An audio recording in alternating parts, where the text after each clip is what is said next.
win for Flyover Footy because they had an issue with like changing the name, and we're trying to get the Facebook stream to move over to the new Flyover Footy. Oh yeah, Or when time allows, try to get the old account that actually has more followers changed over to the new branding. New quote unquote, new as of like 3 years ago now. Right. Yeah. I'm glad it aged okay. Flyover Footy? Yeah, I thought it was a risky one to go with. But It was super risky. It was like it was very out there, like an unknown type of thing. Very different, but I think it's worked. It was risky in my own brain even because I detest the term footy, but I love alliteration more. So yeah, it looks like you switched it. It's working on Facebook. Good. Sweet. Fun times. Is it Santiago? Did you? I didn't watch the game, but I saw the highlights of. Is it Cucho Hernandez for Columbus? Colombian player. Everyone's saying he needs to play for the national team. I was kind of curious what you thought about it. Oh yeah, I definitely want him in the national team. Colombia has had a hard time scoring goals, and he's doing really well. Yeah, I was checking yesterday, and he has been in 3 games, but a couple of call-ups with the new coach. So hopefully he will be considered for this one. I imagine he's a DP, so I was going to ask, like, can an MLS striker do well on the world stage? Yeah, they paid $10 million for him. Okay. So maybe he can cut it on the world stage. I mean, that'd be cool. Oh, did you lose me? Oh, sorry. Well, maybe it was me, but well, what were you saying? Oh, I wasn't sure if, I was worried. I wondered if like an MLS player could cut it on the world stage for a country other than the United States. But he's a DP, so I guess it's different. We lost you, didn't we, Santiago? Oh, I can hear Phil. I can hear you both just fine, actually. Oh, okay. Huh. Can you both hear me? Yes. Santi, can you hear us? Yeah. I'll bridge the conversation then. No, we're screwed. We're dead in the water if that happens. Oh, we should get started, actually. I didn't realize what time it is. I was so tired. I took a nap after the kids went to bed and before I logged on. I had this weird I'm usually like high strung right before we start recording. And I've got this weird like calmness. It's kind of worrisome to me. I don't get it. It may be because I was we were sitting at the dinner table and I was having that zoo video. Like my kids were just watching it on a loop. And I just thought that was the coolest thing. That was really cool. Oh, great. My wife yelling at my kids. Someone came downstairs. I gotta love it. Better close the door. Hold on. No, it's interesting that Matt could hear both Phil and I, and Chris just said that he could hear everyone. Yeah, I think we're all coming through just fine. I don't know why you guys can't hear each other. No, but I think it's fine now. Can you hear Phil? Check. Yes, I can hear you. Last Thursday night, Santiago, your timing, your video and your audio was off all night long. It was just different. And a couple of times, I think someone was cutting someone off, and it worked out just fine. But I was kind of curious if anyone was going to notice it. Oh, interesting. But it was good. All right. Well, I close the door. You guys ready? Yeah, let's run it. Here we go.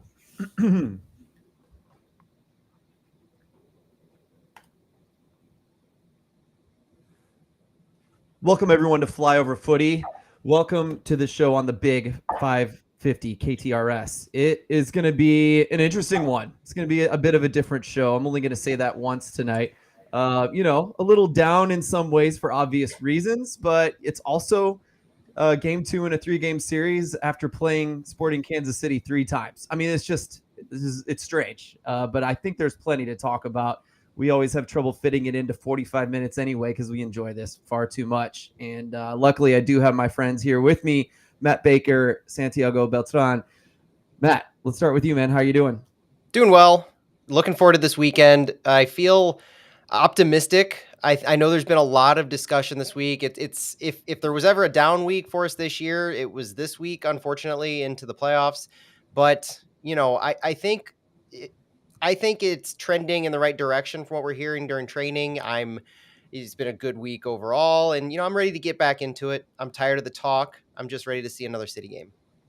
Tired of the talk. Yes, I think that's going to be a theme tonight, actually. Santiago, speaking of talking, we talked about how this was a hard one for you to call on the radio broadcast, and I'm glad I wasn't in your shoes that night, but I guess in some ways we're lucky. This is the kind of the first real bad one of the MLS season.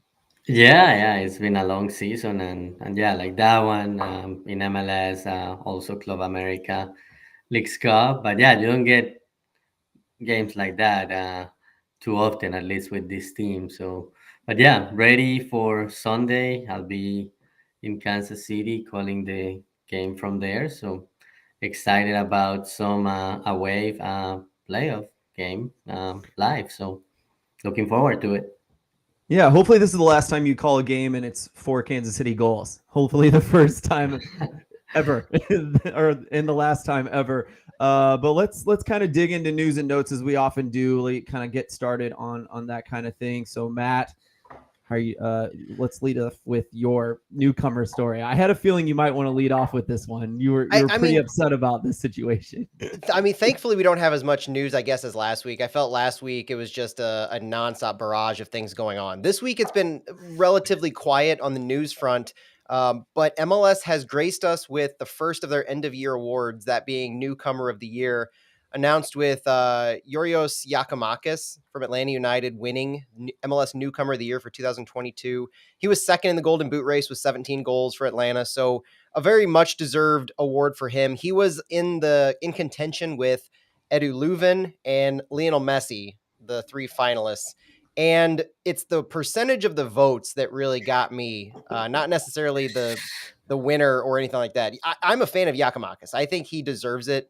I'm fine with him winning. If it was going to be anybody that won, him or Leuven, I was okay with it because you can justify Giakoumakis winning second in the Golden Boot. The problem I have is when the percentage of the vote was revealed, you see a third of it was from the players, a third of it from club GMs and sporting leadership, and a third of it from the media. And the Giakoumakis vote was 34% of the player vote, 46% of the club vote, and 56% of the media vote. Edu Leuven actually came in third, which in a normal scenario, I probably wouldn't have too much of an argument. But Lionel Messi, the man who has played just a couple hundred minutes of MLS play with 1 goal, 2 assists in the MLS regular season, somehow garnered 35.5% of the player vote and 34% of the club vote, when this award is very specifically for the MLS regular season performance. And there was some conversations with Andrew Wiebe, with Taylor Twellman today about players and coaches and GMs feeling how they're going to feel. Maybe they're at different places when they vote. They aren't given maybe the most explicit of the same instructions. Whatever the case, I would have rioted a little bit more had Messi actually won this award, where the Ballon d'Or, you can say what you want about him versus Haaland on the broader stage and his World Cup performance being the thing that won it for him. But for this award too, I mean, the lack of anything he did in MLS regular season really made this a stretch for him to be even a finalist, let alone second, and getting the most percentage of the player vote. So that was where I was hard up against. The overall winner, Giakoumakis, I'm good with. What do you think, Santiago? Well, yeah, I was surprised he was in this list of finalist. But yeah, just seeing the player vote and the club votes being so close for Messi and Giacomakis, that was a surprise. But yeah, in the end, a player who deserved it and scored a lot of goals and has had a great year got it.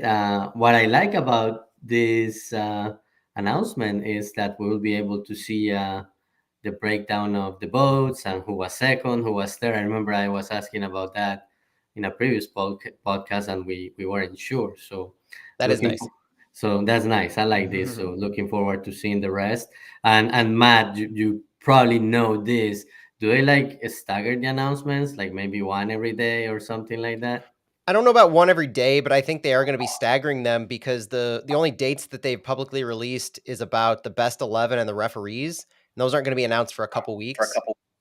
So I would look to maybe not every single day, but you know, an announcement here and there leading up to probably the MVP being the ultimate award. Matt, my favorite reply to you today was the Andrew Wiebe saying that he voted for Giacomakis because he's the oldest child and a rule follower, which I thought was hilarious. I was like, boy, yeah, that's like Matt's argument is like the rule follower thing. So then my next thought was, is Matt the oldest child? Are we onto something here?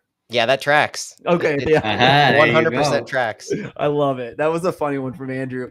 But it just reminds me, this whole exercise reminds me of that, you know, that test you get in school where the teacher hands everything out. It's like, okay, everyone follow instructions.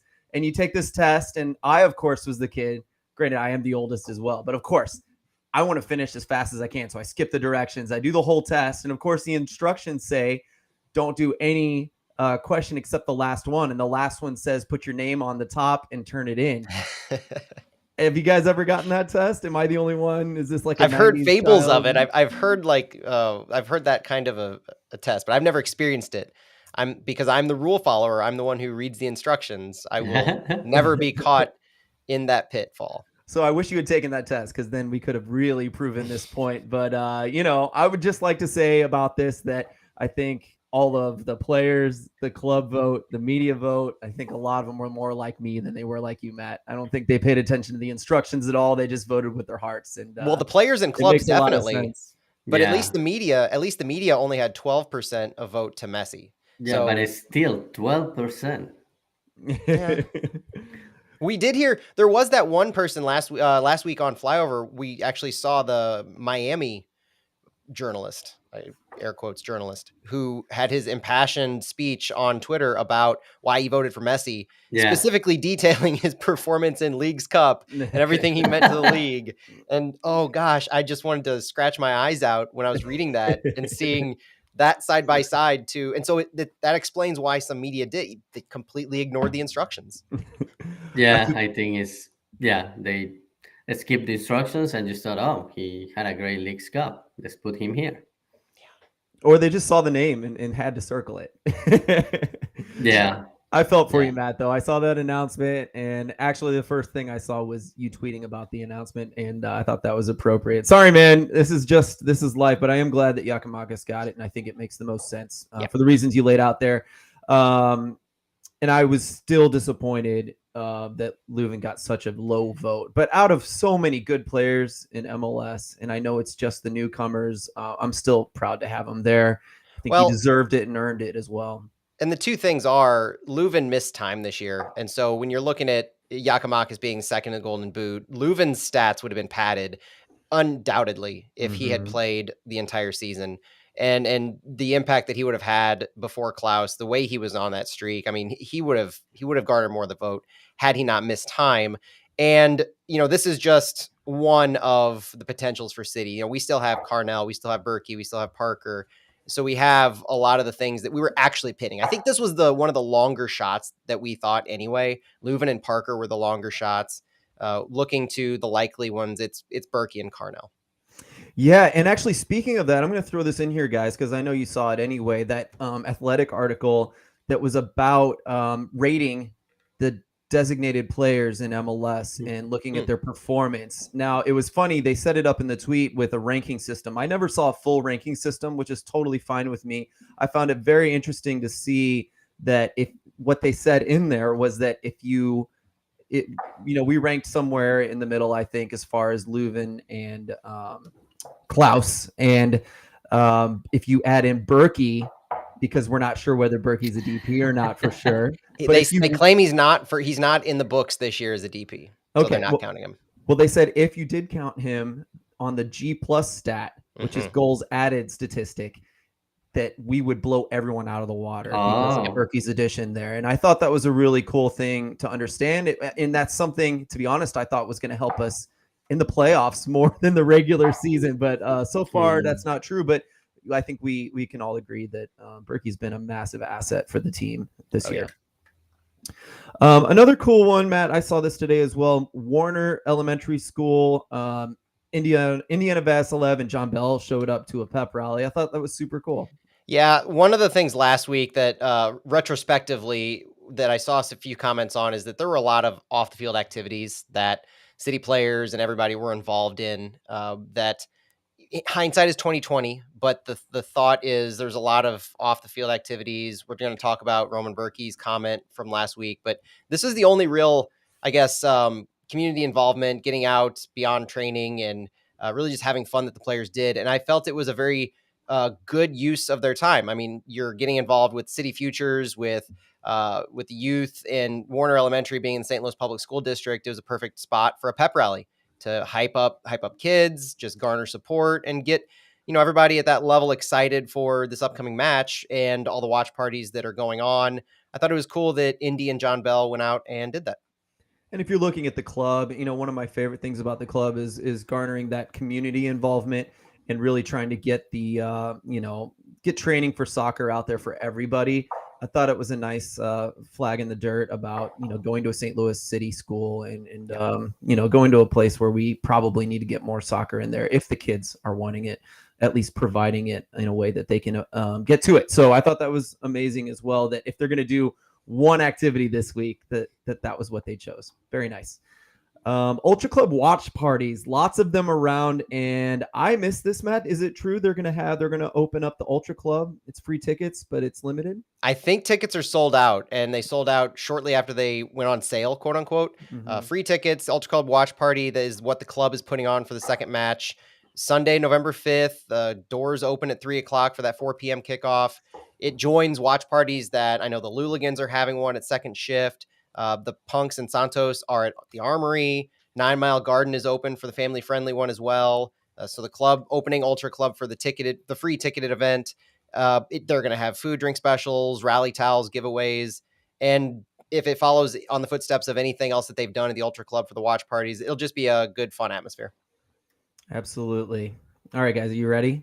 We're going to do this. I know you guys had Flyover Fallout that you guys put out every Monday. In this case, Tuesday, right? You got it out on Tuesday? We got it on Monday. I'm sorry. We went straight to it less than 24 hours. You got to give us credit. I've been so impressed with you guys pulling that off all season. So do make sure you check that out. Every Monday, these guys will review the game, Santiago and Matt, and it's a lovely thing to listen to. It's really nice to just help yourself kind of process the game, especially in the way that you guys do it. So I do appreciate that. But we are going to talk a little bit more about it now. Santiago, I thought we'd kind of lead off with your thoughts on the game before Matt's got a quote that I think we all heard this week. Yeah, obviously. I don't want to talk a lot about this, but yeah, just a different game. Sporting did something different, and that's one of the things I was concerned about when you play a team so many times and you have a coach like Peter Vermes. He's not going to let you beat you badly 3 times at your stadium. Like 2 games, 4 goals were scored by City on each game, and I had a feeling he was going to have something different, and he did, and Sporting KC executed well and ended up winning 4-1. But I kind of want to move forward and just think about Sunday. Absolutely. But, I think this Roman Berkey comment that was made during the presser was really, really good. We heard from Carnell.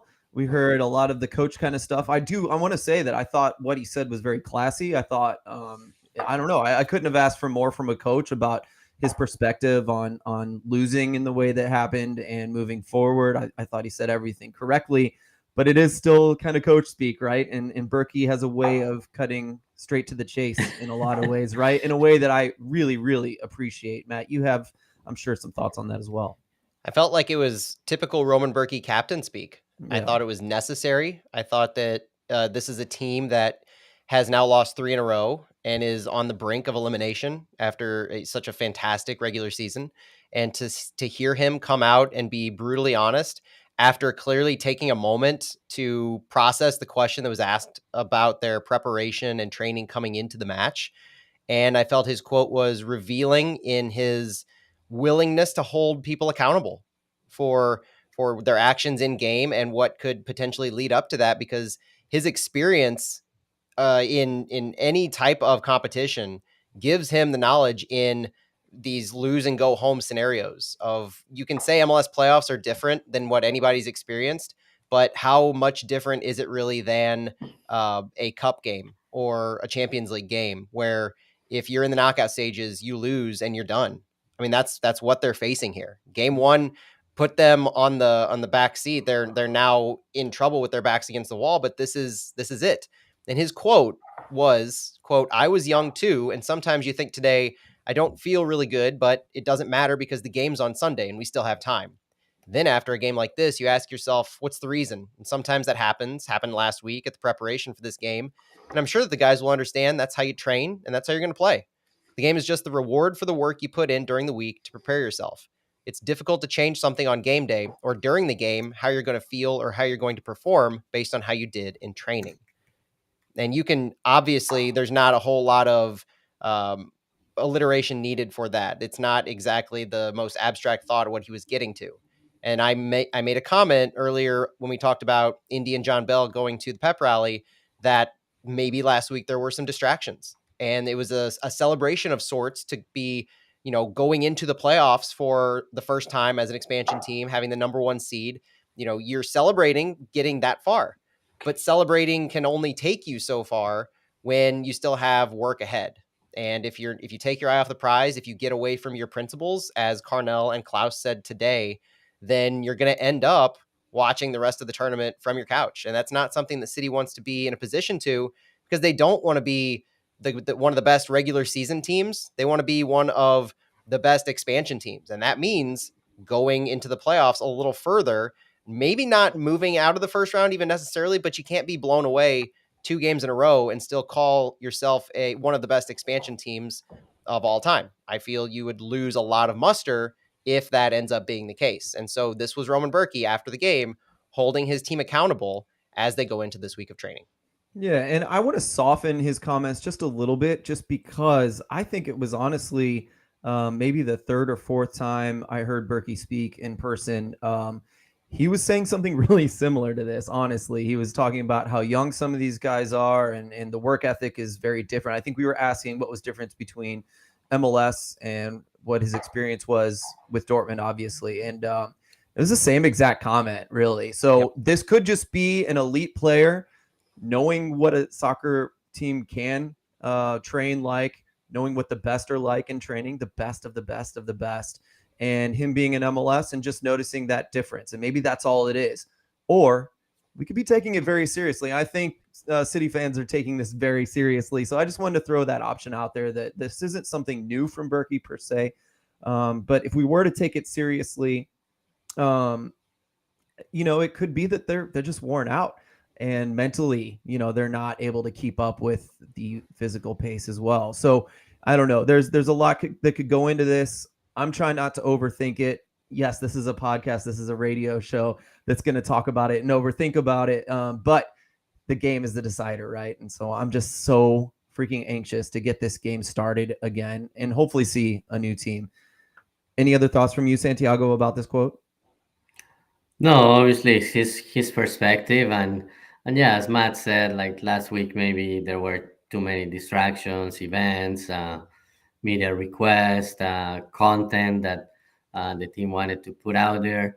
But you have to find a balance for that. And part of what you said, Phil, like, yeah, could be mental fatigue or satisfaction with what has been done so far, or a mix of all of those things. But now the team has to find that balance and move forward and be ready for Sunday. Any other thoughts, Matt? My thoughts really are just how the games before this are going to inform this Sunday, because Santi is pretty spot on that you don't want to look too much back at this past game, but I was looking back at all 4 of the games that we played, and this doesn't really have anything to do with Roman's quote as much as it does. Curious, we're going to talk a lot about what we need to do to get back in the driver's seat, what we need to do to dictate the pace of play and the flow of the game. But if you look at all 4 of the matches that have happened, the win, then the loss, then the win, then the loss, there have been a kind of a steady progression of a lot of these stats that are not trending in the right direction for how a City team plays. And we know how City plays. We've seen them all year, and we know what they do well when they win. We know what they don't do well when they lose. And it's pretty cut and dry in a lot of respects. If you look at that very first game we played back in May, we had 33% possession. The second game that we lost in September, we had 42. The third game that we won, we had 47%. This last game, we had 57%. It's been trending upward this entire time. And I firmly believe these are the kinds of results of a Peter Vermes team that is trying different things tactically. They're doing what they need to do to kind of tip the scales away from what City does really well. And a Peter Vermes coach team has a history of doing a lot of different things. And they've found a couple different things that really work well against this City group. And one of them is limit their overall number of shots, because the possession skewing up, the total passes skewing up this entire time. The shots are very clear that when City gets, double digit shots or more, we're talking 15 to 20 shots, not shots on goal, but just shots, then they're going to, by volume, get enough chances to put the ball in the net. They've been exceeding their XG this entire year. And if you look at that very first game, we had 6 shots on goal, 15 shots. The second game that we lost, it was 2 shots on goal, 8 shots. The third game that we won, 8 shots on goal, 21 shots. And this last game, 6 shots on goal, 10 shots. So anytime City is limited on their efficacy in the final third to the point where they're not even able to get off shots, they're not going to put up high XG. They're not going to put up high goals. The games that we've lost, they've had less than 1 XG for the entire game. The games we've won, they've had at least 1.5 or higher. St. Louis City has. So Sporting KC knows what they need to do to limit the opportunities, which directly lead to limiting results for City. The question going forward is, now that we've seen a couple different ways that SKC can beat and even play against City, how can we internalize this? We talked about this earlier, guys. My thing going forward isn't necessarily what can we expect Sporting Kansas City to do. It's taking all of these experiences that we have, and Carnell has said, we know how they play, they know how we play. How can you get back to your own principles within yourself to dictate the pace of play? Don't think about what Sporting KC is going to be doing. I think that's the wrong question to ask. The question to ask is, how can we take our personnel, put them into the best positions to play our style, regardless of what SKC is going to do? Yeah, I agree with that. And first of all, you're listening to Flyover Footy on the Big 550 KTRS. Thank you so much for joining us as we continue to talk about St. Louis City playing SKC in the second of a possible three-game series here after a loss 4-1 in the first game. They're about to face them again on Sunday night, as many of you know. And so, yeah, the question I think I have is, do we have any other choice but to double down on our own style? Because there isn't really a backup plan. I do think they counterattack more successfully against Kansas City in the away games, but those are the games that didn't go so well, right? And so I have an opinion on that, but yeah. But even so, in that second game, like, we didn't get a lot of shots, but we scored the first goal. That was a game where it was one of the few games this year where we scored the first goal and we didn't end up winning. I think there were a lot of things that went into that, and we all remember them well, from allowing too much space in the final third, from Alan Polito basically carving us up, to the offside callback on Sam, to a couple of the question marks on the refs. We let those outside things get into the conversation more so than playing our style. And this was also a game where Klaus didn't start, Leuven didn't start. we were playing the 3 games in 8 days type situation. So I would argue we were not at our 100%. We were not running out our best 11. And I think that's an opinion shared by a lot in that first loss.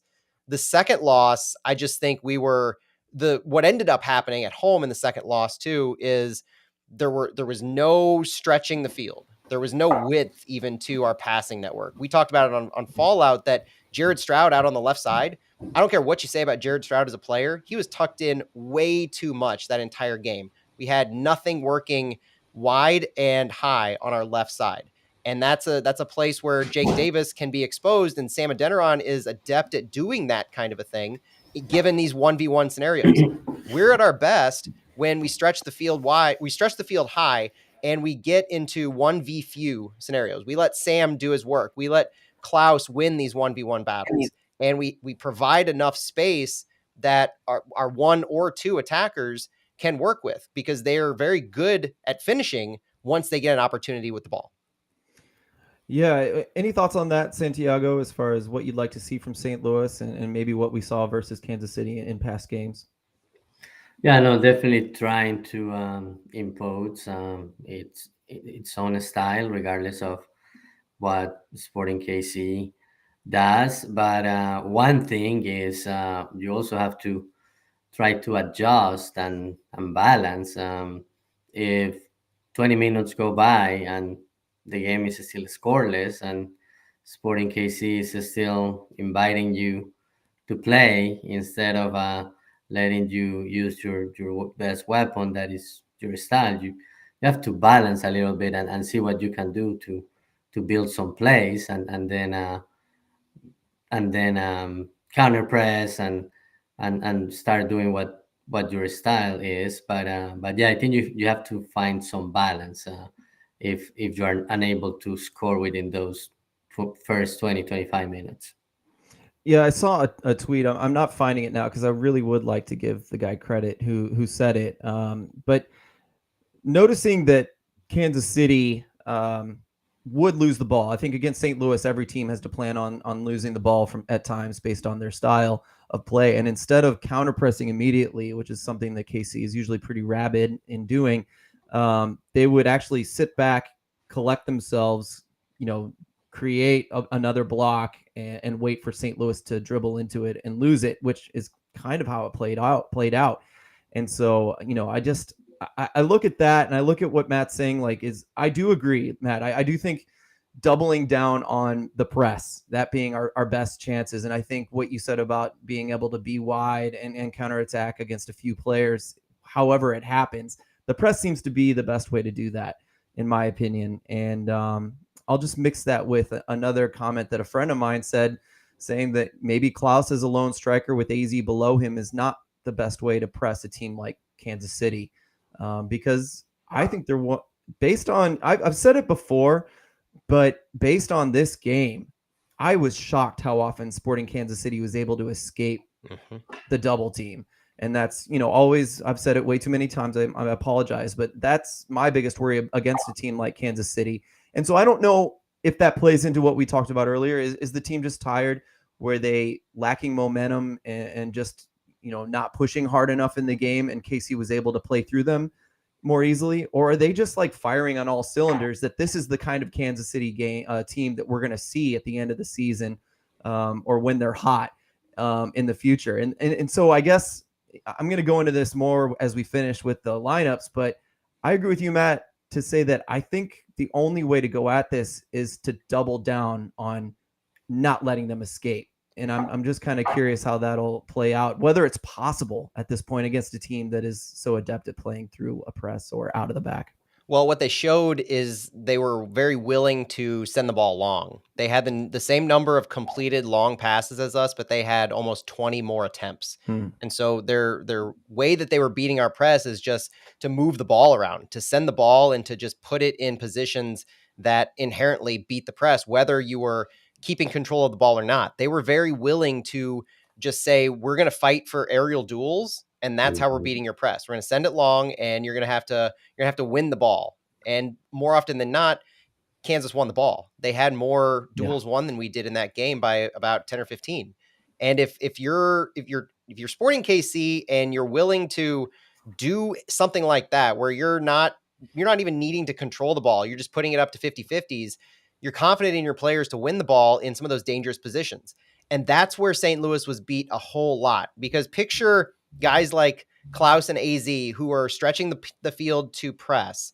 If Sporting is sending the ball up for aerial duels with our attackers spread out, with our defenders still deep a little bit, we've stretched ourselves pretty thin. And so we're opening up a lot of space for, if KC can win those duels, suddenly they have space for days to work with. And that's what often happened. It definitely happened for one of their goals where they won a 50-50 and then they were just off and running there. And that's where you get into trouble if you're not keeping numbers deep. I almost feel like this is a game where it's not 5 at the back, but Jabulu Blom has to be basically on a tether to our center backs. Like, there cannot be as much space opened up in and around our defensive half. They scored 3 goals. They were the first team to score 3 goals outside the 18-yard box all year, and they did it in the first half. They weren't waiting for high percentage chances. They were taking their shots long when they had the slightest bit of space, and they were getting that by winning these aerial duels. They weren't moving the ball up the field effectively like they usually do. And so relying on Alan Polito to do all of this work, relying on Daniel Shallowy to move the ball up on the left side against Jake Nerwinski, all those things were very successful. And so what does this mean for what St. Louis needs to do going forward? I think it means we need to have a defender that stays deep to help shore up that space in Jabulu Blom. And we need Edu Leuven to be a connector. Jabulu Blom to Edu Leuven to AZ Jackson. That's an effective midfield combination. I don't think Edu Leuven's best position is the 10 in this type of an offense right now. I think 2 strikers works. I think we need to have 2 strikers, and my lineup has that. But I think Edu Leuven, who is leading our team in shot creating actions because of his long progressive passes and his ability to carry the ball through the midfield, is where he can shine for this team. He's the engine for a reason. If Leuven can connect players like Parker, Nilsson, and Blom up to AZ, to Indy, to Sam, and to Klaus, that's where we can be effective at counterattacking or moving the ball up the field when you don't send it long. I think the midfield was it was a compact area in the passing network for the last game, and it looked like there was a lot of traffic going on, but none of it was effective. It was not effective in moving the ball up the field. The number of actual shot creating actions was at least halved by everybody's average. I'm talking Edu Leuven, AZL Jackson, guys who are usually very effective at creating multiple shots in their pace of play, whether it's passes or beating guys on the dribble. They weren't doing it this past game because the midfield was so clogged. And that's going to be a byproduct of stretching the field wide and high. You bring in Sam for Jared Stroud, for instance, and suddenly you have 2 attackers who can push the field up, and you're creating a lot of open space for guys that you know can handle the ball well, both Leuven in the midfield and AZ high. Very interesting. Yeah. I want to ask you guys a couple questions, and let's not take long on these, but I do want to pose them because this is what I've been hearing around the league from the pundits, especially. One is that St. Louis has one style of play and can, now the word's out, right? And now everyone's going to attack them a certain way. That's one. And I think to pair with it is that this team's never been to the playoffs and they don't have experience in the playoffs. And that's why this isn't working. I think those things kind of go hand in hand. Santiago, let's start with you. Any thoughts on that? Yeah. So, not necessarily experience in the MLS playoffs, but a lot of these guys have experience in Champions League or cup games in the leagues they play in Europe. So it's not like they're unfamiliar with this format of home and away. This one is a little bit different because it's a series of 3 games, but I think at the same time there is a little bit of experience, and then you have Tim Parker, who has played in quite a few playoff games, and Nerwinski also has some experience. Experience in MLS, yes, but the whole group has a lot of experience in other leagues, even some guys with national teams. So I wouldn't say that has a lot of weight. But the first one, the just having one style and not having a plan B, that definitely it's a long season, and some of the games City lost during the regular season, you can see that footprint that teams will just sit back and basically invite City to beat them, and instead of letting City press when the other teams have possession. So I think that's what I was saying. Like, you need to have a plan B or have some balance. It cannot be press all the time, especially if you get to the 20th minute and still scoreless. So still need some balance and some adjustments as the game goes on if you are not being successful. Anything you want to expand on there, Matt? I have one more question after this, if you don't mind. Yeah, and I still think one of the biggest adjustments that we can make is controlling the ball in the midfield. When we get frustrated, or the press isn't working, or we're being forced to possess the ball's often moved out to our wings and then try to progress through there. Whether it's a give and go to an outside midfielder and a fullback or not, there's very little involvement that we've had with Jabulu Blom progressing the ball upfield. He doesn't carry the ball at all, but we are oftentimes successful when he can be a progressive passer, when he finds players a little further up the field, and that's often Edu Leuven. So I go back to our ability to create space in the midfield and progress the ball that will pull some players outside of their own defensive third. If we can create numbers by moving the ball up the field progressively, we'll get enough shots off, to one of my first points, we'll get enough shots off to eventually find net. We're never a high XG team. That's just not what we've been all year. That's going to be a topic of discussion in the offseason. If we get bounced now, it's going to be a big topic of debate on how overperforming our XG has been a detriment. But the fact is, it's worked so far. Volume is king for this offense. And so if you're not creating volume somehow, then you're not going to be effective. Interesting one. And my last question is, Taylor Twellman posted that tweet that kind of bothered me, but I couldn't disagree with it, about Nilsson and chemistry between him and Parker in the back line, and how our record with Nilsson and Parker together hasn't been stellar per se. Do you think that's causation, Matt? To me, it seems like there could be a lot of variables there outside of just that. Yeah, one of the variables is the stats that I pulled about Akil Watts starting with Anthony Marcanic and Kyle Hebert. So it's not just a center back story. Nilsson starting at center back and getting in form with Parker. It's not isolation with those two. It's how our fullbacks play off of them. There's a lot of call for Akil Watts to see more playing time. Akil Watts, when starting with Kyle Hebert at the right and left back, they're 6-0. No draws, no losses. When he starts with Marcanic at left back, all they have is 2 draws against LA Galaxy and LAFC. Akil hasn't played against Sporting KC, so that's an option. But I think when you're talking about Nilsson in a bubble, I think that's reading too much into it. That's causation without correlation to me. What do you think, Santiago? Yeah, I agree. There are factors, and a lot of the goals that I think it was 15 goals in all those matches. A lot of those goals were the last 3, and we know that against Vancouver and Seattle, I would think about those a little bit different, just because the team was already in first place. But yeah, I think isolating it to just Nilsson, I don't think that's a good analysis of what's going on. Love it. We've got a few more minutes before we do our lineup, Matt. It's your choice. Whatever you'd like to talk about here. Well, I want to talk about really quickly some of the player conversations in the fan base this week. There have been conversations around AZ, Leuven, everybody. Everybody. Yeah, we were commenting that I think the only players I saw unscathed this week from comments were probably Berkey, Parker, and I think Blom. I don't think I saw anything necessarily bad about those 3. I even saw a Facebook fan group saying we've been better without Klaus. That's how far some of these fan comments go. So grain of salt all over the place here. But the fact is, I think there are some serious questions about how we can improve our lineup based on what we saw. One of those things is looking at our fullbacks. Another is looking at our wide attacking mids on how we can create some space, spread the field, and do what Salio did when he entered the game against KC last week. He was so good with the ball at his feet, beating individual players. I think he beat Jake Davis one-on-one at least twice over on the left side. So looking at different ways that we can attack players, whether it's right off the bat or as a 55, 60, 65-minute sub, players who can change the game quickly. Maybe that's where Celio is needed, is in that scenario.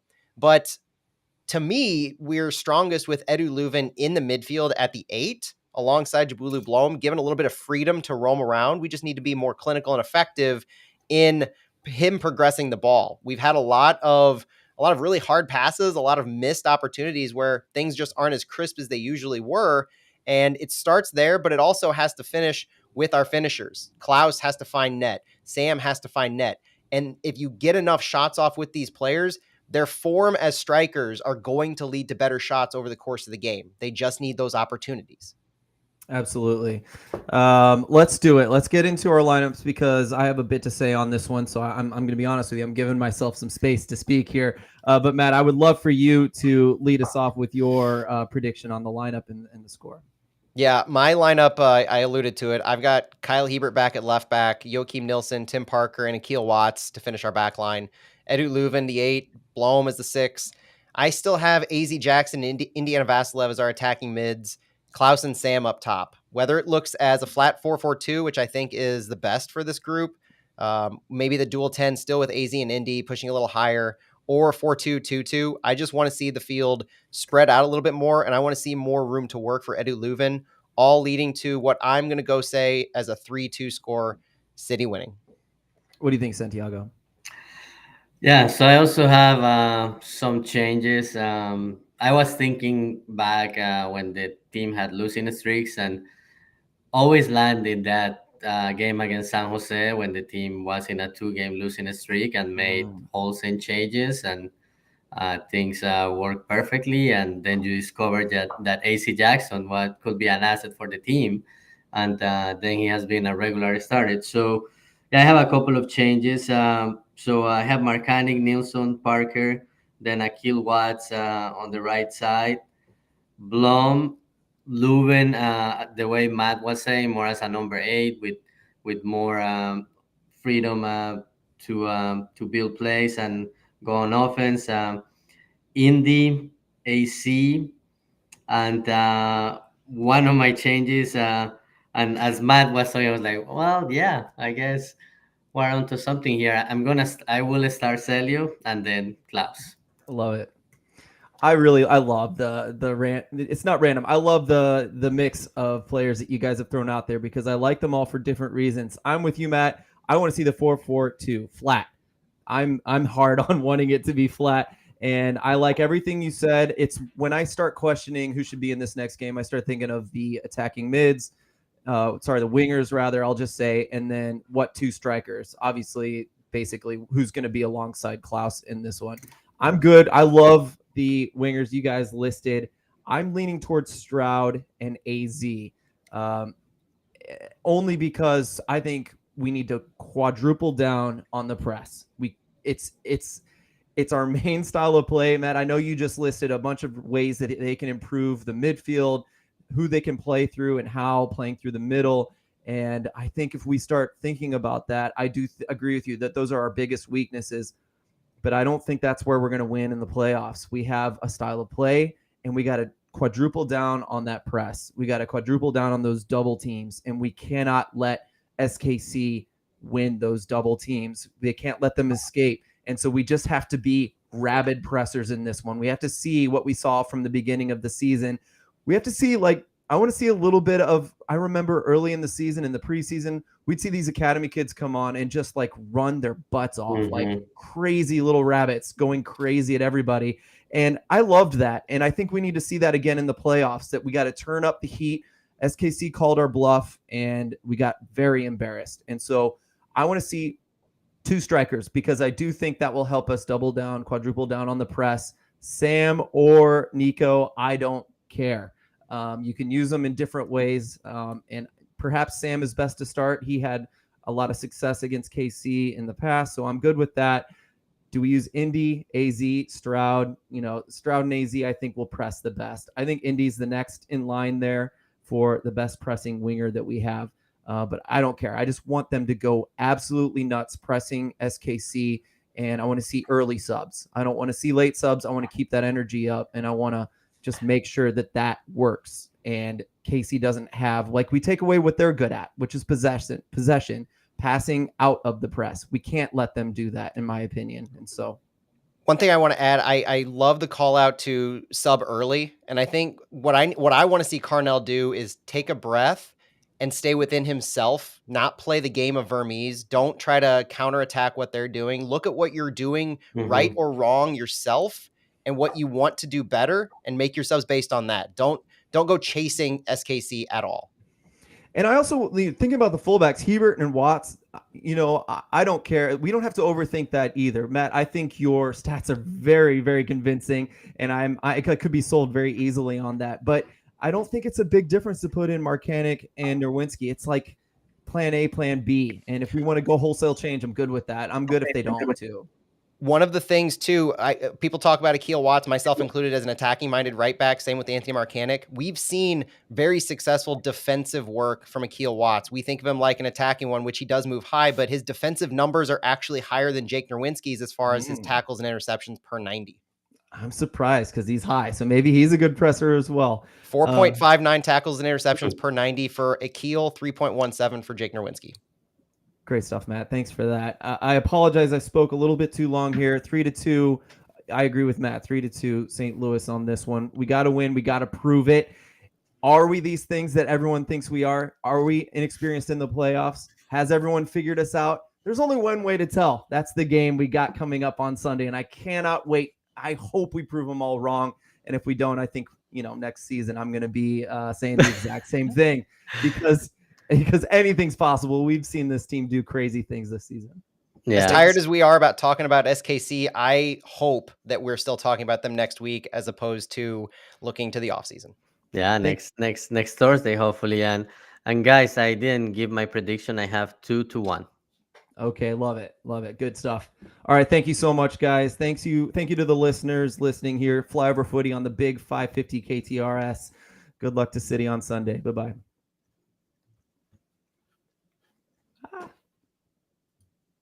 All right, we're out.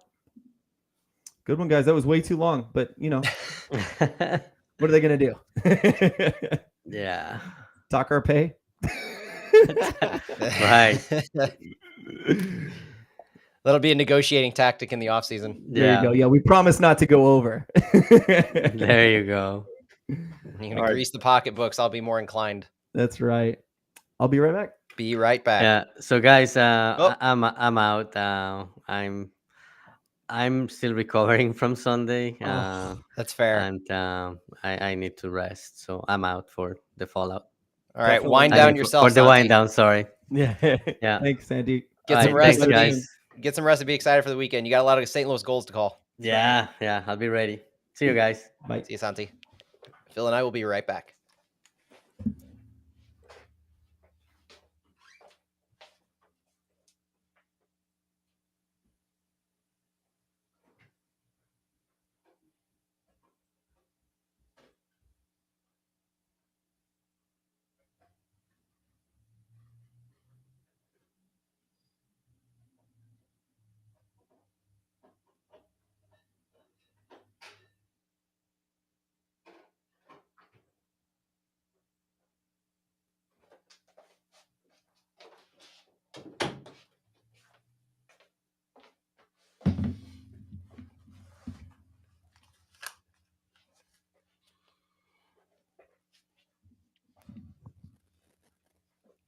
Yeah, Craig, I couldn't agree more. The passing only works if you're successful at receiving the ball, and we haven't. Those first touches, not good. And that's been one of the more frustrating things. If you're going to use that as your way to your plan B, you got to be more successful at receiving the ball. You know what? I kind of realized, and maybe this is just a referee thing, but AZ, and mostly it's his fault. He didn't get hardly any calls his way, and in the past, that's kind of been what he's been really useful at. And yeah. So I don't know if that was a ref thing or like KC knew not to foul him. I think a lot of teams do pick up on that kind of thing. So. Yeah, and that's the thing with Nico too. It's you wonder how much they're playing that and know that the player's looking for the call as opposed to it just happening. Nico, at least, I get that. AZ legitimately gets fouled quite often. So. He does, just because of how quick he is with the ball. Like he's able to just to move past people so effectively. Yeah. What are you thinking for the wind down? We don't really have anything set in stone. There was a question on X about talking about non-city teams, and so I've got SLU, SIUE, and our UPSL team pulled up, so Nice. we can touch on that if we want. We can also kind of continue that conversation about some of these players. Like we talk, I think let's continue the conversation about like Marcanic, Hebert, Nerwinski, Watts, because I don't know. I think that's an interesting. That's going to play a heavy factor, whichever way that goes. And also, like, I don't know, the attacking mid, Indy Stroud, will Thorson even make the game day roster? Salio, Ostrak. I don't know. I wouldn't mind talking a little bit more about those potential options and, you know, how they might play into. And we didn't even mention the fact that Johnny Russell is probably going to change the way SKC plays. So I think the way that they came out was different because Russell wasn't in the lineup. Yep, let's talk. Yeah, I heard some things about that as well. I'm going to hit record and we'll go. Cool. Welcome, everyone, to the wind down. That's new. That's not what you normally drink. Four Hands Fest beer. There you go. The season is taking a turn, and so we're emptying the stock. I finally went out and bought a whole box of the Urban Chestnut one. Oh, that's Ocats, right? Ocats is something you need to have a case of before they stop making it for the season. That's a new tradition. Classic. It's a new tradition for me. Matt, I kind of made an executive decision. I want to do what you said, but let's talk. Is that an executive decision when you do what I say? Well, I'm gonna specify a certain way of doing it. Believe it or not, there are some slight OCD things to me. I like a certain timeline to flow in a certain way, and let's do this one. Let's talk more about the lineup. Let's start in the back. Let's start with the defense, and we'll work our way up because I think we both have a lot we can elaborate on as far as individual players that we maybe didn't fit into the KTRS version. Yeah, this is why I like you hosting as opposed to me, because my OCD brain, I just want to get as much in as possible, and sometimes it's just a brain dump and it doesn't make a whole lot of sense. But yeah, I think the biggest ways that our lineups differed, in a lot of ways, we all agreed on some form of two strikers or a different look up top. And even in Santi's, when he's using Salio, we've seen Salio as a second striker this season. He's played up at the top, trying to stretch the field and get wide in a way that honestly Sam Adeniran does too. Obviously, they have different makes and different skill sets, but Salio could be a second striker. He doesn't just have to be a left or right winger. But one thing that we did differ in, especially Santi and me, was our left back, looking at and how our fullbacks can match up together. And I had the stat of Akil Watts very specifically because when we talked about all the different players who have received criticism this week, Jake Nerwinski, it might be enemy number one as far as who the fan base is looking for a different player to slot in. There was a very strong opinion that Daniel Shallowy just absolutely torched Jake Nerwinski in a lot of ways. And the passing network for SKC kind of backs that up in the sense that Shallowy was so far wide and high on the left from everybody else that he clearly was stretching the field in a way that nobody else was, and nobody else was on the entire field, City included. And I didn't necessarily think it was extremely fair to give Jake all the blame on that because, for instance, the throw-in goal last week where it was on the side of the field and Jake Nerwinski was marking Shallowy, who was kind of in the middle of the box, and then Ndembe ended up scoring the goal behind Jake, right? Well, Jake was just doing what he had to do to guard Shallowy, to mark Shallowy as that last attacker back. I think you look to other players like an Indiana Vasilev, who maybe should have been, protecting that far wing side to notice the left back moving up. It's that scenario that I think Jake was caught into, where he had responsibilities and roles, but you do have to admit that Shallowy did outrun him quite a few times, getting in behind. It was just a pacier player. So I think that's just to add to that. Yeah, if you don't mind, Berkey also mentioned the fact in that presser, the fact that a lot of shots weren't blocked. And yes, we didn't clear the ball far enough, right? In a couple of in more than a couple circumstances. And some of that is just the midfield following their runners. That's the kind of thing you kind of drop off on if you're tired, if you want more evidence toward that. And so that's what a overlapping fullback is meant to do, is create an outmatch. It makes the fullback make a decision one way or another. And City has always been very forward and not hiding the fact that we put our defenders on an island at times. And so Nerwinski is on an island. You can expect problems to develop and for those guys to have to catch the blame on a lot of that. And I've been critical of Nerwinski in the early parts of the season. I thought he made a lot of silly mistakes, and I think he's cleaned a lot of those up, in my opinion, but maybe I'm missing some things. No, you're not, and there's a reason why he's earned a starting spot back after Akil picked it up for a good stretch of games. And when asked at a press conference before the Vancouver game, Nerwinski had said, yeah, he was tapped because of his defensive abilities.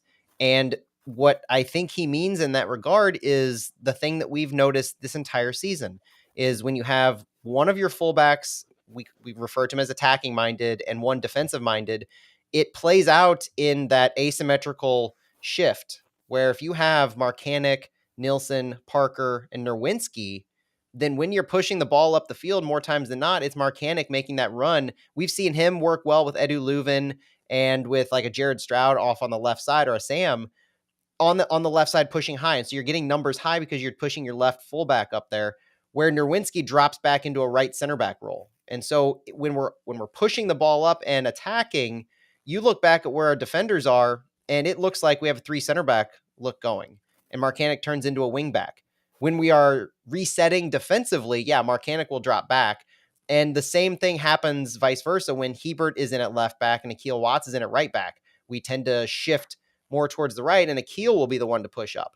I was actually surprised when I look back at the stats that I dropped on the KTRS portion, where Akil Watts actually has more tackles and interceptions than Jake Nerwinski. That was surprising to me, even because I just remember, and the eye test tells me that Akil is higher up and he's not as defensive minded, but that just speaks to his two-way ability, his ability to track back.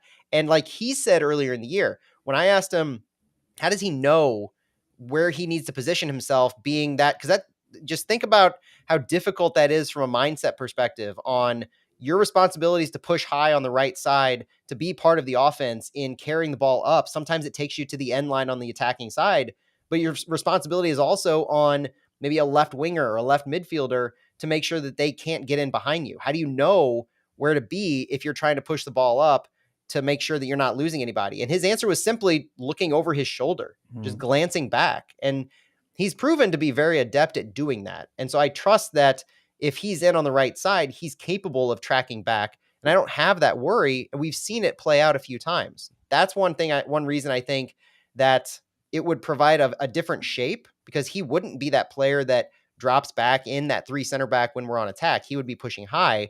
And I immediately default to the success that we've had with Hebert on that other side. Kyle Hebert's another player who's gotten a lot of discussion throughout the year, where he did a great job at the beginning of the year as a center back, starting center back before Nilsson came, and then moving to a left back role when you had the depth that Josh Yarrow and Lucas Bartlett provided, and you were having issues with Johnny Nelson. He was able to cover that left back role, more defensive minded, and he learned how to play it throughout the year. But truthfully, we've had a really good record with Hebert in at left back. Where we have not had a good record is Hebert in at right back. Nashville comes to mind. There's another game that he came in and he moved over, but he hasn't shown that ability in limited fashion, admittedly, to play that. But Hebert at left back, we've had success with. And so I hear and I see those bad performances that he's had in those moments, but more often than not, he's out of position, even as a left back. So he's playing the wrong side. I wouldn't put him at right back in any circumstance right now, but I still feel comfortable with Hebert in at left back. That keeps a lot of the principles that the team has been successful in this entire season, leveraging a winger who can push high and 3 defensive minded on the back line. And I said earlier when I said my lineup, I'm not too choosy about who plays what, what fullback it starts and which one ends the game. I will say that I was a bit frustrated that Hebert came in late in that game when we needed to make up goals, because every time he got the ball in the final third or close to it, it was pretty frustrating at that point. I'm still surprised he's allowed to push forward when he's in there as a fullback, as high as he does. But it's fine. So I don't know. I'm thinking about, here's a good question actually, and I think it relates to this topic perfectly. Daniel Gavura says, do you think if KC gets up and goes defensive, I think we'll need Celio Nico in the final third to create. That's Chris Gebhardt said that actually. And do they even need to be up a goal before they go defensive? Are they gonna try being defensive and just force us to score in this game? And what does that say about our fullbacks? You know what I mean? That's another thing I go to. We can't worry about what they're gonna do. Like, we've seen multiple versions of SKC, and we get out of ourselves when we're waiting to see what they're gonna do. Wouldn't surprise me if their intent is to sit back a little bit more, go back into not necessarily a full low block, but at the same time, I could easily see Peter Vermees going into the bag of tricks and surprising STL, because if St. Louis goes down a goal early, everything changes. Like that, I think the risk to worrying about what Sporting is going to do is that you focus on playing off of them. You allow them to dictate the flow, get an early goal, and then you have to do essentially what you did in matches like LAFC, like Seattle earlier in the year, where Bradley Carnell loved to say earlier in the year, he never played for ties. If they go down, he's going all out to get a goal back, to get a second goal, to take the lead. That's what City will do. They'll get outside of themselves. They'll try to do too much, and that's where the goals could pile on. So huge risk if we allow an early goal. And I think that might be what Peter Vermees does. He looks for those moments and opportunities. What his team showed in this game last week is an ability to score almost out of nowhere. Those 3 goals in the first half they had last week, they had a combined 0.33 XG. Like you made the call that it was frustrating to not block shots. Well, that's the only reason that they scored. They didn't have any good angles. All 3 were outside the box. All 3 were space that had closed onto them, but they had an open window to shoot the ball, low percentage or not, and they made us pay. They've proven their pinpoint accuracy no matter where they are on the field. Your job as a City defender now is to put your body in the way of them in the goal. And I think it's going to come in moments. I wouldn't be surprised if they drop back into a low block like Daniel's saying and tried to counterattack and really, really create moments and not high volume opportunities. But they showed last week that they can be successful in doing that. And so the onus, like I said earlier, is still on our back line, on Jabulu Blom, to close up those space and block physically block their looks to the goal. Yeah, and I think the chances they got, while XG didn't lay out how good the chances were, and I don't know if they were well worked or not perfectly. I mean, it doesn't matter. I think there's a storyline here that no one has said yet, and that is, one, perhaps City had just one of the worst defensive performances they've ever had, which I do think is true in this case. With the set piece goals, was what was that? I mean, just wild. That wasn't like them. And then the other side to that is, KC is, from my friends who are KC fans, finishing has been a problem all season. So did they have an especially good random game of finishing? Is it part of their hot streak that they're figuring out how to finish? There's a chance that they just had a really good game against St. Louis, and that their finishing was good one night, and St. Louis could get back on their horse and really prove that it was a really weird game, and the true winner is St. Louis. There's a chance of that. I just want to throw it out there for once. Definitely is, and that's one thing that's difficult to quantify and difficult to analyze, because it's the intangibles of form. And that's why when you Which talk is about my specialty here. but it's real, because coming into the playoffs, I think you're seeing that play out. You're seeing what happens when a St. Louis City side is not in the greatest of form, and a Sporting KC side who have basically been fighting for their playoff lives for the back half of the entire season have scored goals when they've needed to, they've won when they've needed to, and they've fought and clawed their way in. They've been facing these do or die scenarios just about every single week since Leagues Cup. And most notably, their past two games before St. Louis, it was lose or go home, or win or go home. Mhm. And that dates back to the St. Louis loss 4-1, where after that they dumped 3 on Real Salt Lake, they dumped 3 on Minnesota, and then San Jose held them to a draw, which they won in PKs, and then they dumped 4 on St. Louis. So 3 out of the past 4 games, they've scored at least 3 goals. That's a team that is finding ways to pour on these goals, and a markedly different team than they were earlier in the year. That's where go back to the strikers, right? Strikers on City have Nico Gioacchini and Klaus have consistently said that form matters for them. If they're scoring goals, they're going to consistently keep scoring goals. Well, that's what Sporting KC has shown an ability to do. Alan Pulido, since coming back from his injury at the beginning of the season, has taken this team to a new level. And it's almost unfortunate that St. Louis has to deal with them right now because of how hot they've been. This is the exact reason that I and many others wanted to play San Jose.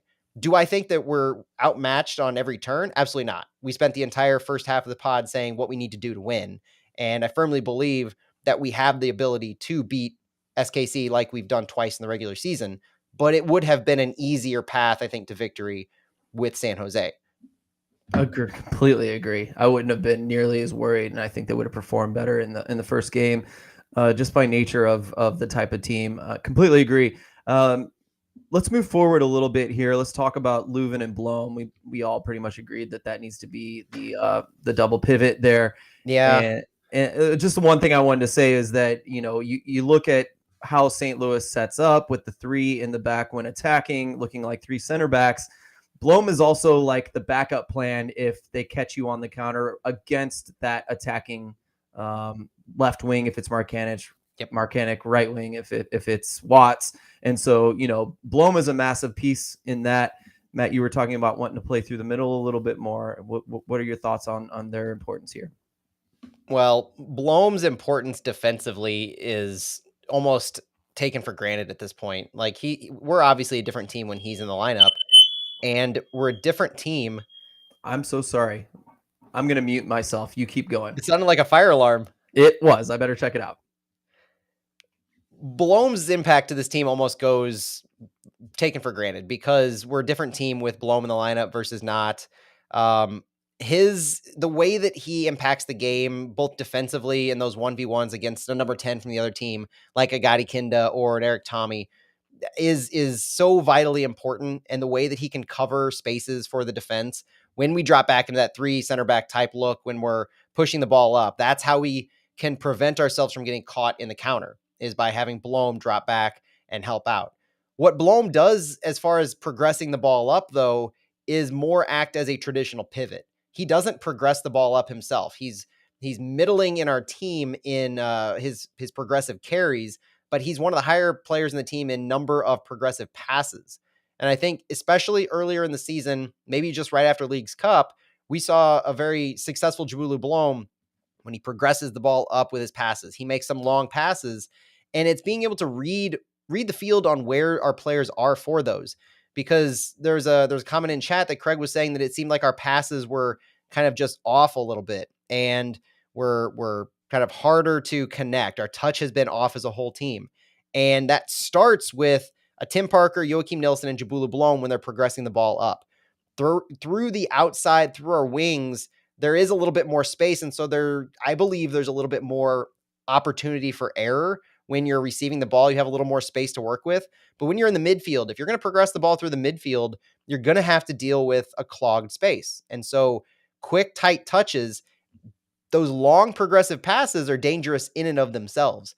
So you're having to deal with needing to be really high caliber individual players who can progress the ball up and find open spaces and move the ball. And that's where Edu Leuven comes in. The conversation this week has really centered around where is Leuven's best position. That's one of the big topics of conversation. And there's a lot of calls for Leuven as a 10.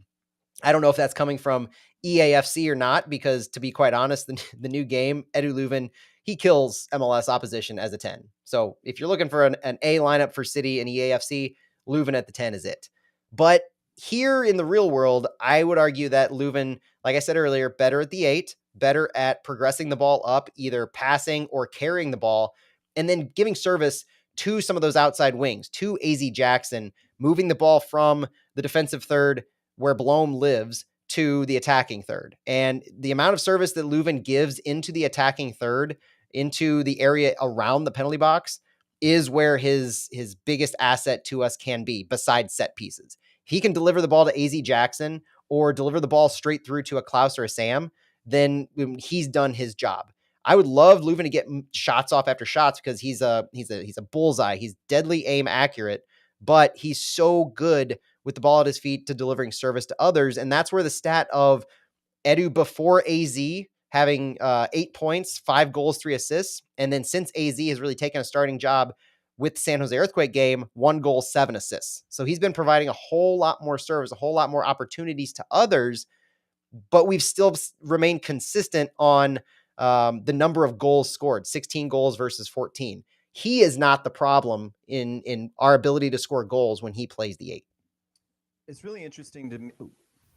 Sorry, it's really interesting to me that I noticed Leuven in several of the games ahead of this playoff game was really going wide a lot and just looking for that cross in. And maybe that's I haven't found a correlation with that. I don't know if that's part of the Sam diamond being in it. The diamond. He plays the left mid in the diamond is one of the things.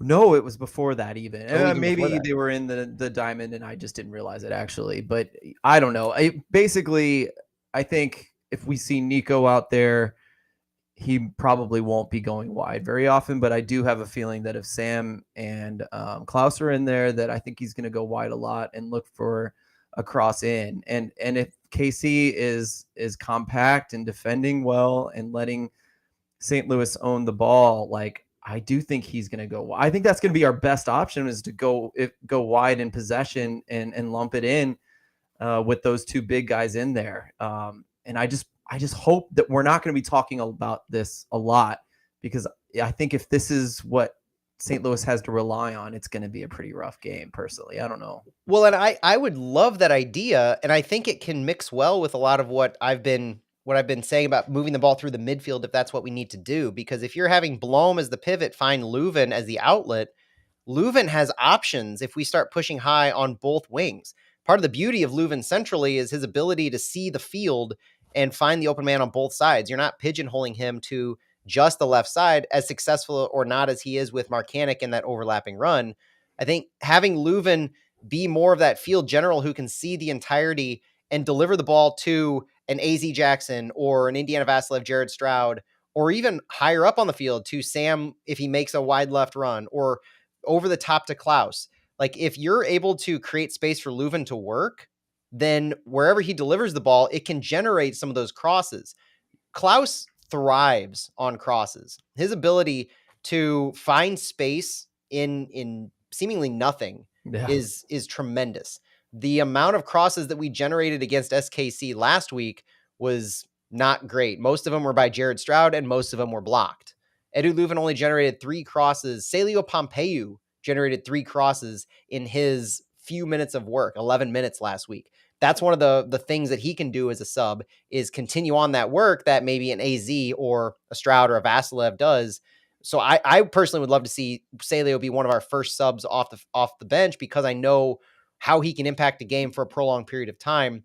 But doing a lot of those same things is generating the crosses. We are successful if we can deliver the ball in, and our strikers are good at finding space more often than not. And worst case scenario, if we don't, or if we're not successful with those crosses, then the odds of them clearing the ball out significantly is relatively low, to the point where we're now generating some of those 50-50s in the attacking half, keeping the ball in play with numbers high.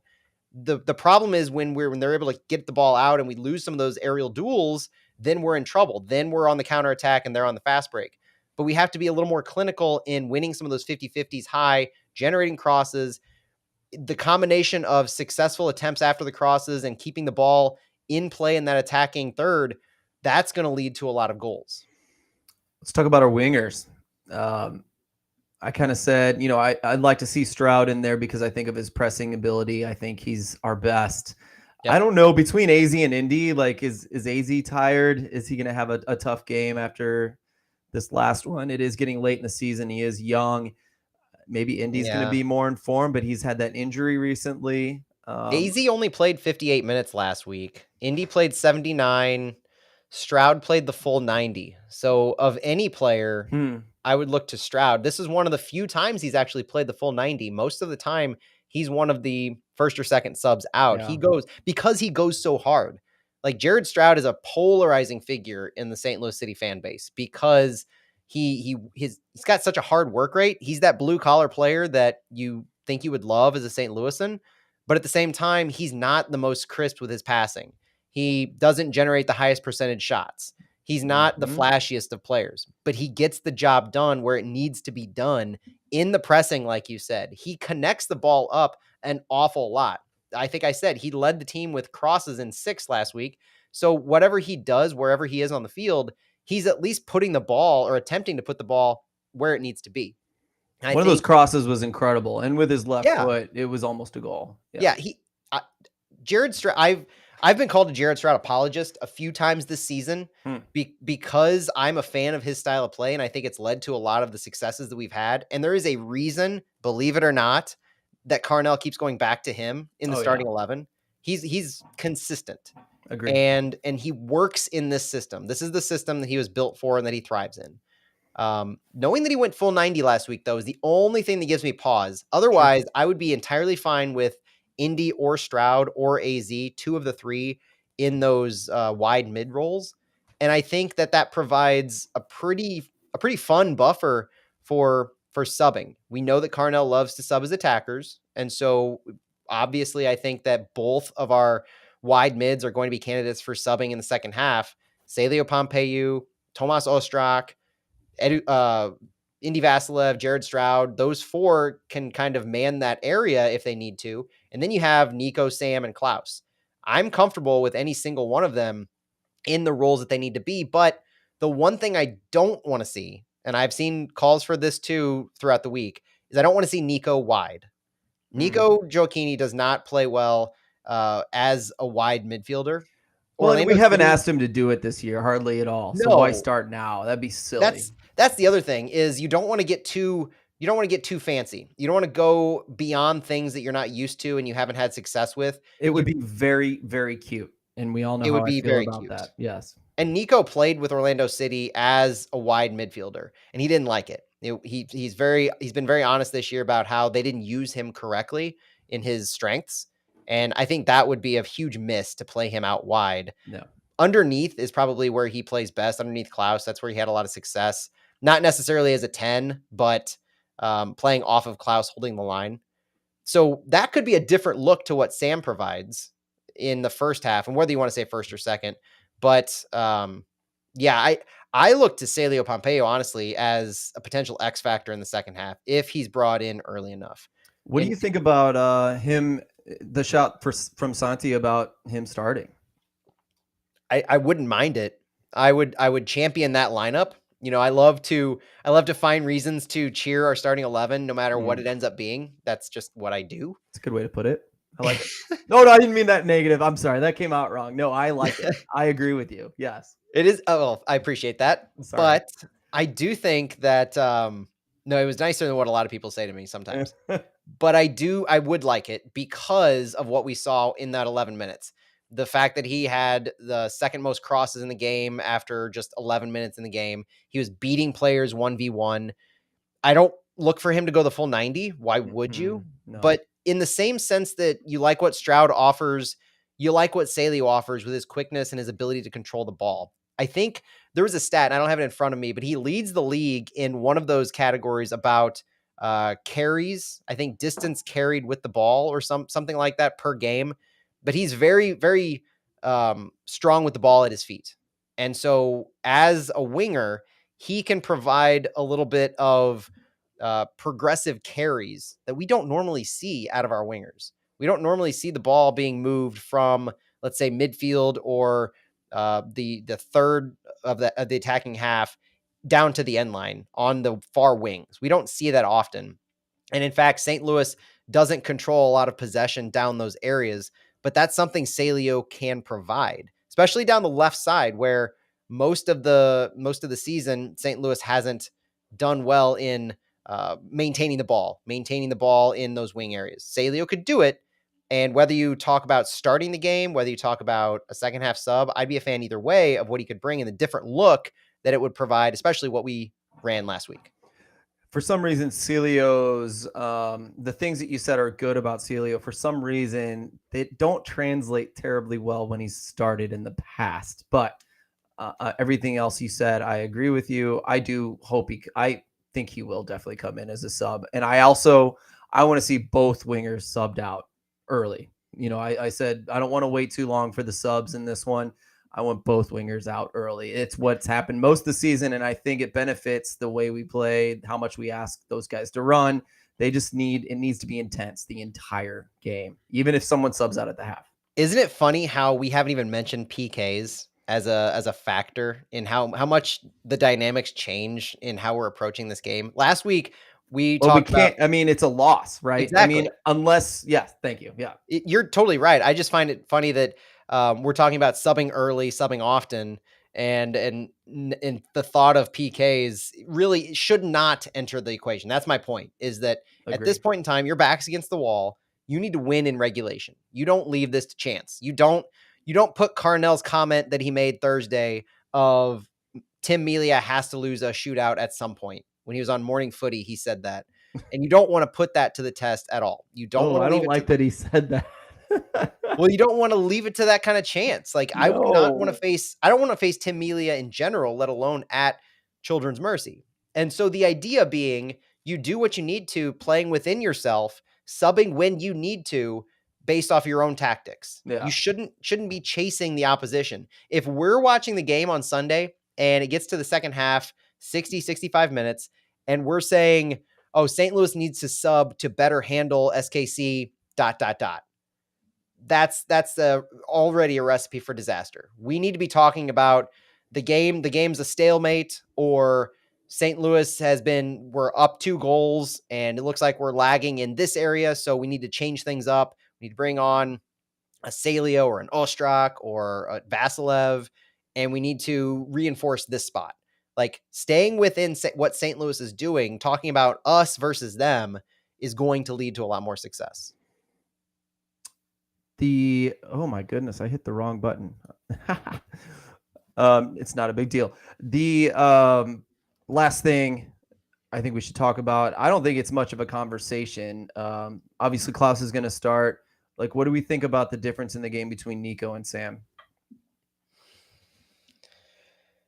I want to see more Sam, personally. I think what we saw last week would probably leads directly into it, because our ability to move the ball on the left side of the field, high and wide, was abysmal.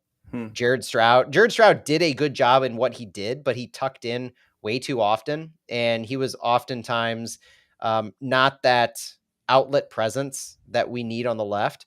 And that's partially a byproduct of the 4-2-3-1 versus a 4-4-2. Mm-hmm. But I like what Sam offers in 1v1 situations. And if what I was saying earlier is, I know SKC oftentimes drops into a low block, or they have defensive numbers in their defensive third, but what we need to do is generate 1v1 scenarios. We need to get our attackers in space, opened up, where they're facing just one other player and they're having a go at goal. That's where Sam thrives to me. And he's been a proven goal scorer multiple times that way. He is really good for a man his size, for the ball at his feet. He's such a good dribbler, and his ability to control the ball on the end line in space and just create something out of nothing with those flick shots, the power from his left foot, like quick release. Quick release. Quick release with not being able to tell where it's going to go at any given moment. That's really helped him this year. At the same time, I do love Nico Gioacchini's playmaking. And he does so well in playing off of a guy like Klaus. Some of these underlapping runs that he might have with the midfielders in laying the ball off. His heel flicks are they're not legendary, but they are very, very good when they're working. And his ability to draw in defenders and create space behind him for some of our midfielders to work, that's something that I think would serve us well. Especially in a transition moment. So I guess it depends on how we leverage our midfield. AZ with Nico and with Klaus does provide some exciting opportunities, but I don't know. I just think I want more stretching of the field more consistently, and I think Sam offers that a little bit better.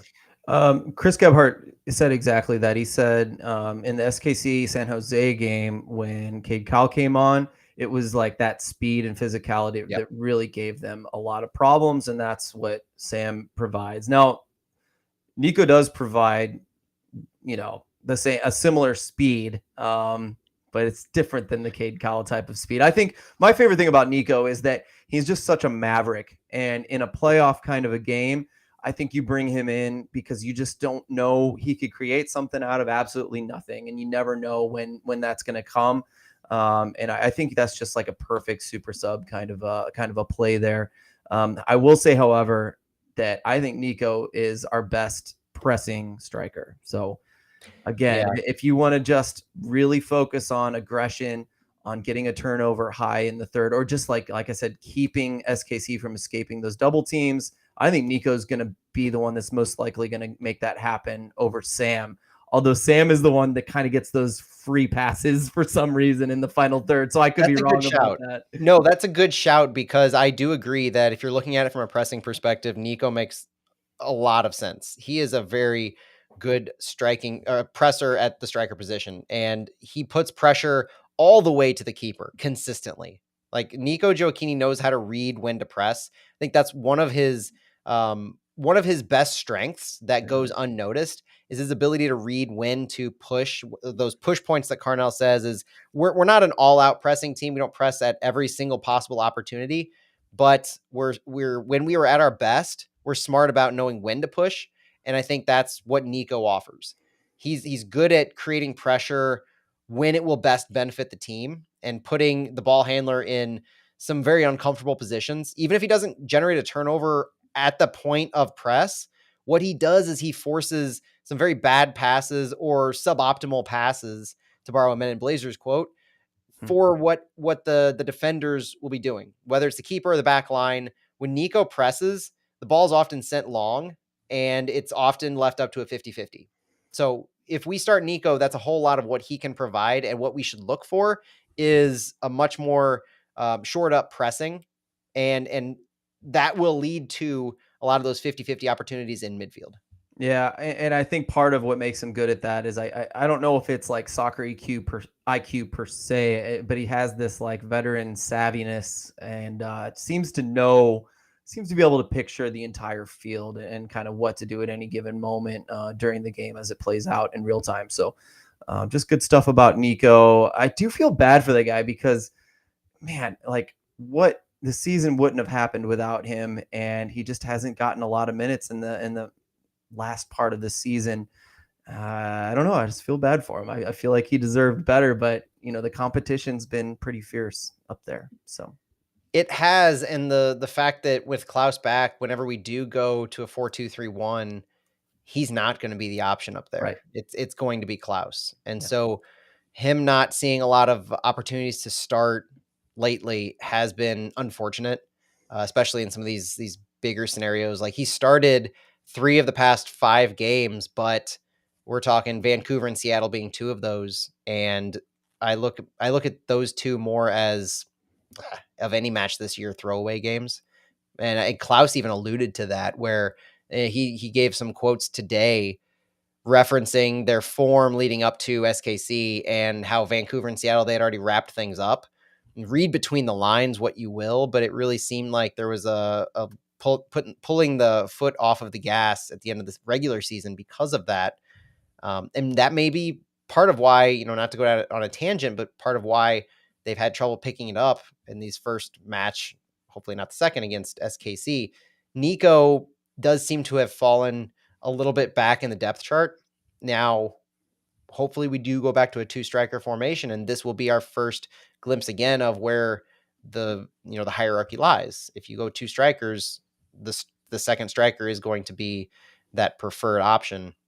I think it could be a coin flip at this point. And to elaborate on that a little more too, is if Nico and Klaus are in together, I think we've seen Klaus being encouraged to drop in a lot because of what you said. Like, for some reason, he's able to see the passes. He's able to make things happen that you don't think someone of his size can pull off. And yeah, I think he and Nico might get in each other's way if he does that a little bit too much. Maybe not, though. I don't know. If you work together enough, I think that'd be fine. And I think Nico mid-season showed that he's fine being the lone man up top if Klaus is to drop in. So I could be wrong about that. And it could be fun to see them interchange regularly throughout the game. But there is that possibility, only because you notice late in the sub or early in the subbing, before Sam Adeniran came off, we saw Klaus and Sam up top with Nico clearly playing a 10 type role. Yes. He was definitely told that rather than being a removed striker. So anyway, all those thoughts. Which works for him playing underneath, but the note about Klaus playing more underneath and more closer to our midfielders, not necessarily a false 9, but a little deeper than we were used to Klaus. What do you think about that? Do you think that's something that benefits him? Do you think that's just a byproduct of necessity in the sense that we're not progressing the ball up to our strikers, so he has to come back a little bit more to receive the ball, and then he has to create more himself in his dribbling? Because I thought that happened more than a few times where Klaus's opportunities came more towards the outside of the 18-yard box, and it was because he had to come back towards the ball. That, to me, is a failure of our progressing the ball through our midfield or wings. It's just a failure of our progressing the ball up to the point where he should be receiving it. So he's now having to come back and create more himself. That very much bothered me. Like, how many cutback passes did we see trying to go to Klaus where you just said in this game? And I thought that was very strange that it kept happening, especially because it got cut out so many times. Usually that cutback pass is my favorite and it's always available. And in this case, it just wasn't. And like I love when Klaus drops in. I think it's something they've been planning on, but I think he needs to drop in. And then just like our favorite Nerwinski to Klaus goal, the runs from deep, fine, run from deep. If you're not going to run from deep and get a goal on the run, then you sit where that freaking lone 9 striker is supposed to sit. You sit right on that penalty marker or closer, right inside that. You know what I'm saying. That's what he's meant to do. That's what he's good at. He's a finisher. That's where the ball lands. That's where everyone aims for. Get there, my friend, and score some goals for us. I don't know what that was about in this game, but it really did bother me a lot. That's the exact picture I was trying to paint of Klaus, Sam, Nico. They know where they need to be to receive the ball from crosses. Like when we had our conversation about crosses and getting the ball, getting service into the box, that's what I'm thinking. That's my vision of successful crosses is not necessarily, it doesn't have to just be the number 9 vulture that just waits in there like an Olivier Giroud who doesn't do anything. They just wait for service and they can finish clinically. It can be that exact scenario like we saw in Minnesota where Klaus knows that there's going to be the ball sent. He knows exactly where the space is. He trusts the fullback or the winger to deliver the ball exactly where it needs to be, and he makes the run. Starting from way outside the 18-yard box, starting from wherever, but he knows where he needs to finish. He knows where he needs to find space. And if you keep your players wide in the attack and you're not committing every single you're not committing 2, 3, 4 players in the box when you're trying to push the ball up, then the SKC is going to have to come out to meet you. And if they don't come out to meet you, then you put the ball on net from outside the box. Yeah. You do what they did in the first half of last game, and you force them to respect those kinds of shots because they're going to start coming out. This is part of my whole conversation about why volume is key, because you change the behavior of the defense if they're trying to make you do one thing and you start taking what they're giving you. Like we haven't been good at taking the possession and doing something with it. But when we get to the attacking third, if they're dropping so low that they're just clogging up the penalty box, then you send crosses in, you take shots from long, and you force them to come out and meet you. Because I swear, if you meet Tim Melia with one or two of those shots, if you get through the traffic, they're going to come out. They're going to meet you from the point of contact. And that's how you can start to create a little more space and be more creative with everything that follows. Yeah, and if Sam's in there, this isn't a problem anymore, right? But you know, if Klaus is in there with AZ and Klaus isn't in that spot where he can score, who else? I mean, we're not going to expect AZ to do something from that spot unless he gets really lucky and is just wide open. So anyway, we made it. We made it from the back to the front, Matt. I think we're a bit out of time here, but I think we're able to kind of make all the points we wanted along the way. You know, it's funny. We don't usually do this in the wind down. We don't usually get to go like full on city analytics like we do sometimes in the KTRS portion. But I think analytics, armchair analysts, full on armchair analysts. Monday morning quarterbacking on this one. I enjoyed it because I think it's necessary when you've lost 3 for the first time all season. You look to how to right the ship, but you don't want to get too much outside of yourself. You don't want to get too cute, like you said. And that's how you stick to your principles. Agree. Do what we're good at, but more so this time. Please. All right. Thanks for listening. If you made it this far, appreciate Chris Gebhardt joining us in the chat as well as always. Daniel. Thank you. Yeah, man, Chris, it's been so much fun having you there. And Daniel Gavura, thank you so much, man. Yes. For the questions. And if you've liked what you've listened to, tell your friends to subscribe, leave reviews and comments on Apple Podcasts, Spotify. That really helps us out. And go City. Go City. Let's get a win. Let's make it 3 games.